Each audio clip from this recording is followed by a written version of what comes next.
Pre students, आप सभी के लिए वीवी एजुकेशनल सर्विसेज भोपाल लेकर आया। आपके लिए भोपाल का सबसे best MBA courses best faculty के साथ, वह भी निशुल्क एमपी स्कॉलरशिप बेस से आपके पास मौका है। एक बेस्ट एमबीए होल्डर बनने का तो जल्द ही नीचे दिया गया नंबर से संपर्क करें और वीवी एजुकेशनल सर्विसेज भोपाल से एमबीए करिए। 7581928883।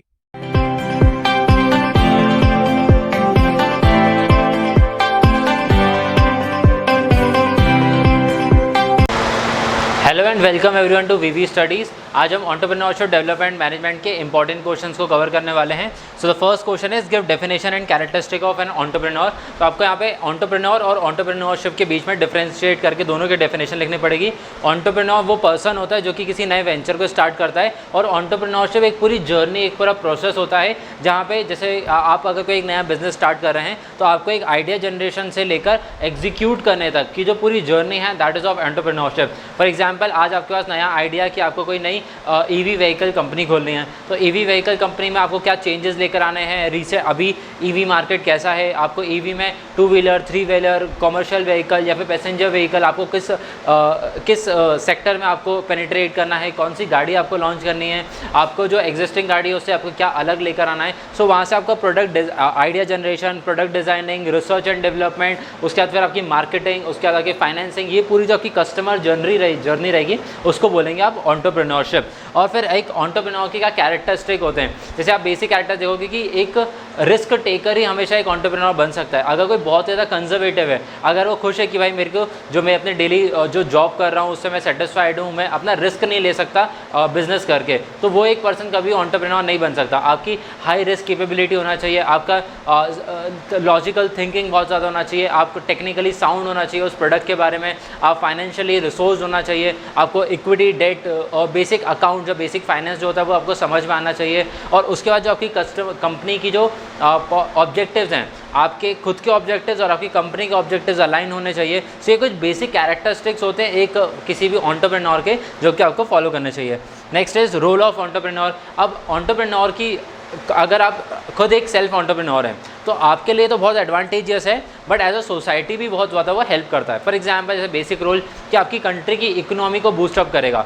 अगर किसी भी कंट्री की इकोनॉमी को ग्रो करना है, जैसे कि अगर हम इंडिया की बात करें तो India is the 5th largest, India is become the 5th largest economy. हमारा GDP $3.5 ट्रिलियन हो चुका है। तो अब ये $3.5 ट्रिलियन को हम और आगे कैसे लेकर जाएँ। तो विदाउट बिजनेस तो हम लेकर नहीं जा सकते, बिकॉज जब नए बिजनेस आएंगे तो नई बिजनेस अपॉर्चुनिटीज़ डेवलप होंगी, तो उससे नया एम्प्लॉयमेंट जनरेट होगा। जितना ज़्यादा एम्प्लॉयमेंट होगा उतना ही कम आपका अनएम्प्लॉयमेंट रेट होगा। तो गवर्नमेंट ज़्यादा फोकस कर पाएगी आपके इंफ्रास्ट्रक्चर डेवलपमेंट के ऊपर, आपके लॉजिस्टिक्स डेवलपमेंट के ऊपर, आपके जो पोर्ट्स एंड हार्बर्स हैं, आपका जो कम्युनिकेशन है, ट्रांसपोर्टेशन है, उसके ऊपर फोकस कर पाएगी। तो जब गवर्नमेंट ज़्यादा स्पेंड करेगी आपके इकोनॉमी के ऊपर, तो उतना ही ज़्यादा लोग स्पेंड भी करते हैं। आपका जो कंट्री की जो फिस्कल पॉलिसीज़ हैं वो नैरो हो जाएंगी, ताकि कंट्री की जो GDP है वो ज़्यादा से ज़्यादा ग्रो कर पाए।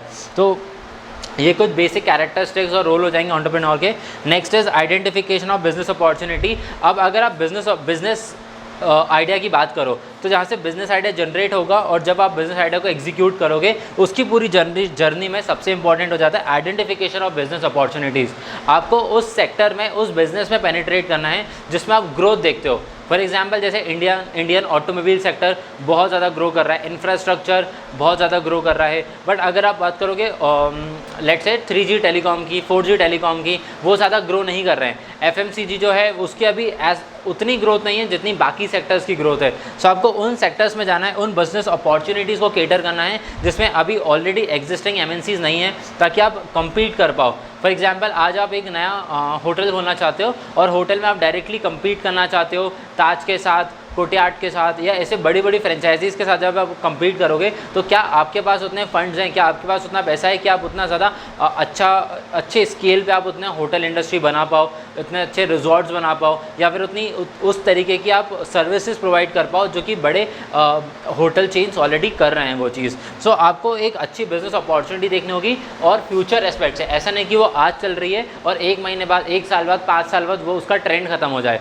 तो आपको देखना है कि 10 साल बाद 20 साल बाद इस कंपनी का क्या होगा, क्या उसमें और एडवांसिफिकेशन की नीड होगी, क्या मैं इस प्रोडक्ट को पाइवेट करके कोई दूसरा काम कर सकता हूँ, तो वो सब आपको सोच के एक नया प्रोडक्ट आइडेंटिफाई करना होगा। Next is partnership and joint venture. इन दोनों के ऊपर शॉर्ट नोट्स आ सकते हैं, आपको सेपरेटली भी आ सकते हैं और एक ही क्वेश्चन में भी आ सकते हैं। Partnership basically is a form of entrepreneurship जहाँ पे आप दो या दो से ज़्यादा लोग मिलकर बिजनेस स्टार्ट कर सकते हो। तो अब ये जॉइंट वेंचर पार्टनरशिप के क्या क्या फ़ायदे हो जाते हैं, एडवांटेजेस डिसएडवांटेज आपको लिखना है। एडवांटेजेस जैसे कि आपका क्या हो जाएगा कि जो रिस्क है वो डिवाइड हो जाएगा 2 लोगों में, 2 लोग अपनी अलग अलग एक्सपर्टीज़ लेकर आ सकते हैं। यहाँ पे बहुत मैनेजमेंट कंपनी का ईजी हो जाता है, आप ज़्यादा फ्रेंचाइजीज़ कर सकते हो, आप ज़्यादा ब्रॉडर स्केल पे बिजनेस कर सकते हो। बट इसके डिसएडवांटेज क्या हो जाते हैं कि आपका डिसीजन मेकिंग थोड़ा डिलेड हो, जितने ज़्यादा लोग होंगे उतनी ज़्यादा डिसीजन मेकिंग में टाइम लगेगा, आपको कम पैसा लगाना पड़ेगा, but at the same time जो प्रॉफिट शेयरिंग होगी वो सबके बीच में इक्वली डिवाइड होगी, तो आपका मार्जिन उसमें कम हो सकता है। आपका जो कंपनी में आपकी जो पावर है, पोजीशन है, जो डेलीगेशन है वो डिस्ट्रीब्यूट हो जाएगा सब में। सो एज अ लीडर अगर आपको पसंद है कि मैं पूरा डेलीगेशन खुद ही संभालूँ, तो आप ज़्यादा लोगों के साथ काम नहीं कर पाओगे।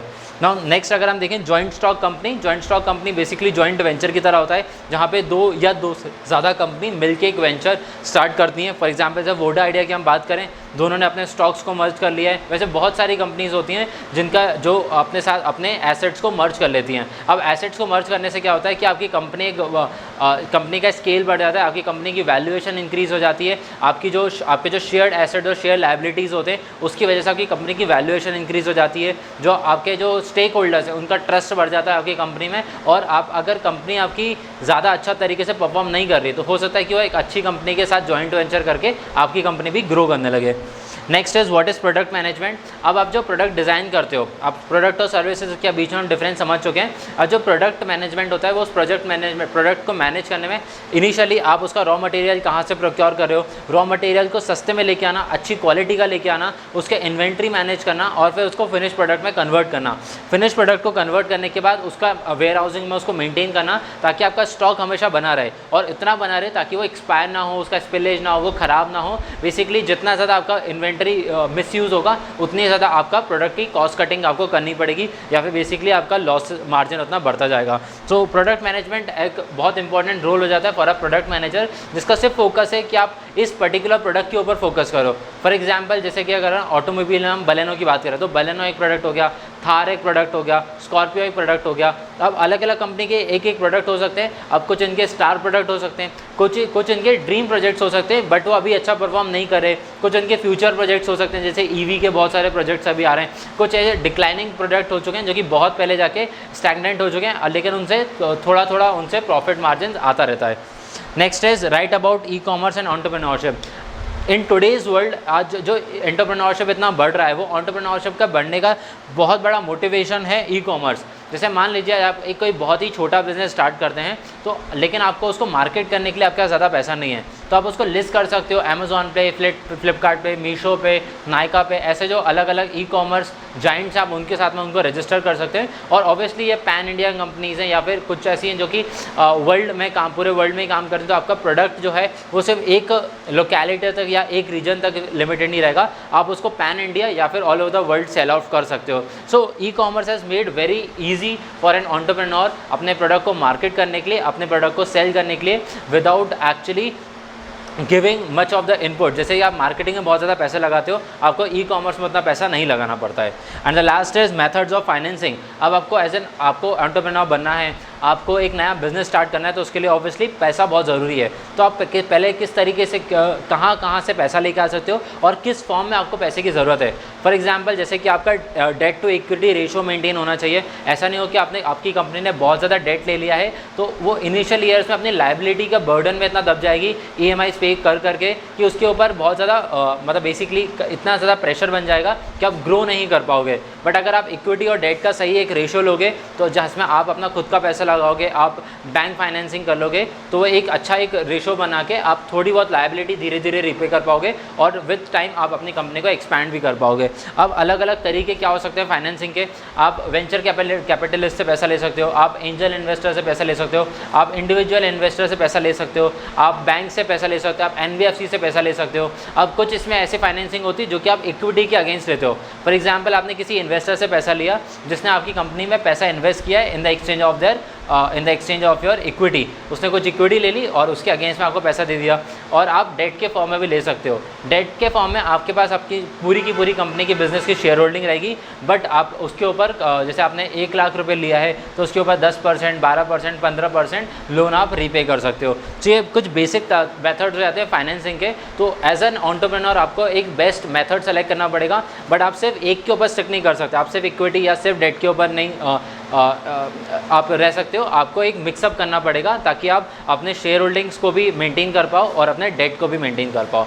आई hope these 7 topics were clear to you. अगर आपको इसका डिटेल वीडियो चाहिए तो हमारी सेपरेट वीडियोस बनी हुई हैं। Thank you for watching the video.